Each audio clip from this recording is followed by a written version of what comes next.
Dogs অ্যাডপের holiday সিজনে যারা join করেছিলেন, হলিডে সিজনে রিওয়ার্ড দিয়ে দিয়েছে। কিছুদিন আগে যারা জয়েন করেছিলেন হলিডে সিজনে তারা রিওয়ার্ড পেয়েছেন। তো কীভাবে চেক করবেন দেখিয়ে দিচ্ছি। চেক দেওয়ার জন্য ডগস অ্যাডপে চলে আসবেন। আসার পর দেখবেন যে এরকম অপশন আসবে, এখানে স্টিকার দেখাবে, স্টিকারের উপর ক্লিক করবেন। এখানে দেখতে পাবেন যে স্টিকার প্যাক লেখা আছে। নিচে দেখবেন যে exciting news, your limited sticker pack is now ready to claim. তো এরকম আসবে। আসার পর আপনার হচ্ছে যারা ক্যালেম করে নেয় তারা ক্যালেম করে নেবেন। নেওয়ার পরে হচ্ছে আবার ব্যাগে চলে আসবেন। আসার পর হোমে আসার পর এরকম চলে আসবে। এখানে দেখবেন যে মাঝখানে গেট স্টিকার লেখা আছে, গেট স্টিকারে ক্লিক করবেন। নিচে দেখতে পাবেন যে গেট মাই স্টিকার লেখা আছে, গেট মাই স্টিকারে ক্লিক করবেন। গেট মাই স্টিকারে ক্লিক করার পর কিছুক্ষণ ওয়েট করবেন। ওয়েট করার পরে হচ্ছে আমাদের টেলিগ্রাম স্টিকার স্টোরে নিয়ে যাবে।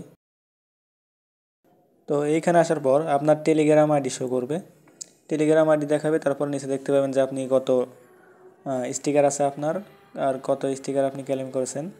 তো এখানে আপনারা সব স্টিকার দেখতে পাবেন। এটা হচ্ছে আপনার পরবর্তীতে এনএফটিতে কনভার্ট করতে দেবে। এইটুকুই কাজ, আপনারা সবাই কমপ্লিট করে রাখেন। আর কোনো আপডেট আসলে আমরা জানিয়ে দেবো টেলিগ্রাম চ্যানেলে। সবাই আমাদের টেলিগ্রাম চ্যানেলে জয়েন হয়ে থাকেন।